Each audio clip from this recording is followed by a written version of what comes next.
I'm going to assume you've bought your first investment property already. And so today, let me share the 7 things I believe you should consider when looking for investment property number 2.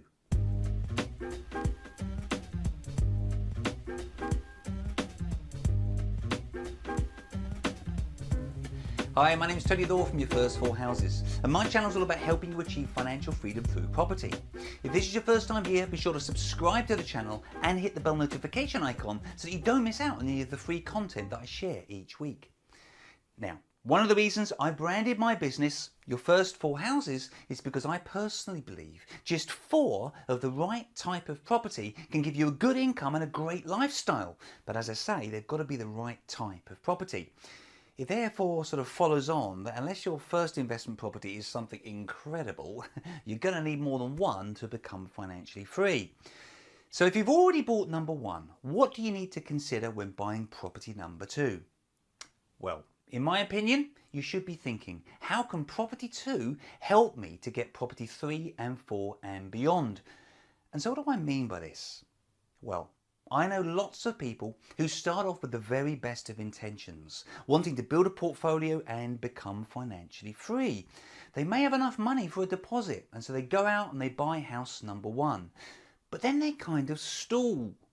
It could be because they've got no more deposit money, or because they found the first one really hard work, or maybe they have a problem with a tenant, or whatever. But they just kind of stall and they don't take any further action. However, some people do push on and they get that second investment property, which is brilliant.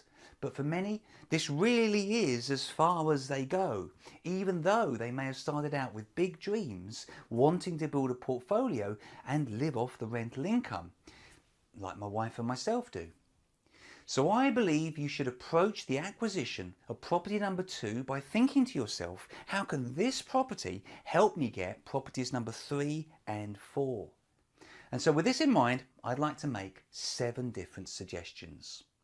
Firstly, when you're looking for property number 2, can you find a genuinely discounted property, often referred to as being below market value?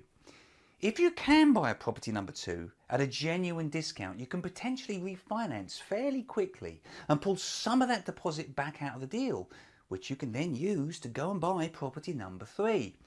Now I'm going to hold my hand up here and say I personally didn't believe it was ever possible to buy a property at, say, I don't know, 20 to 25% below market value.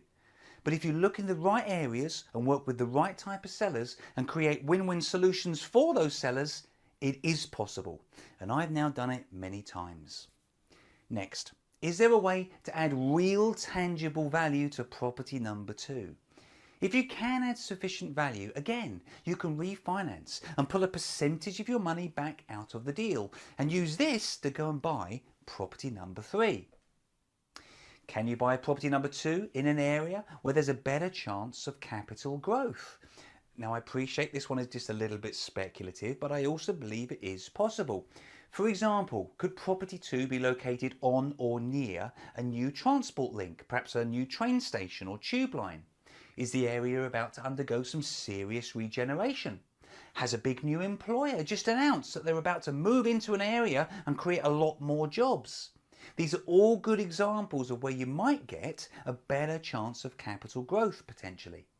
Accelerated capital growth means you can refinance property 2 sooner and then use these funds to go out and buy property number 3. When you refurbish property number 2, document everything. Now I've talked about this before, so I'm referring to before and after photos, video walkthroughs, floor plans, etc. Because this material might be just what's needed to convince a joint venture partner to help you fund property number 3. By the way, if you're finding this video helpful, it would really help me if you take a moment just to click on the thumbs up button below, if that's okay. Thank you. Can I suggest some investment in your property education might help you to finance property number 2 without needing to use your own cash, so you can then use this cash to go out and buy property number 3.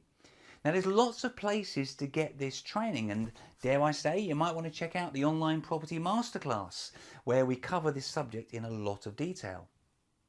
If you don't need the income from property number 1 right now because you've got a well-paid job, could you save this income and use this to finance property number 2? If property 1 was a rent to rent, for example, cash flowing, say, I don't know, £800 a month, that's £9,600 a year, which is potentially enough to get you into 2 rent to rents, and perhaps one of them might have an option on it.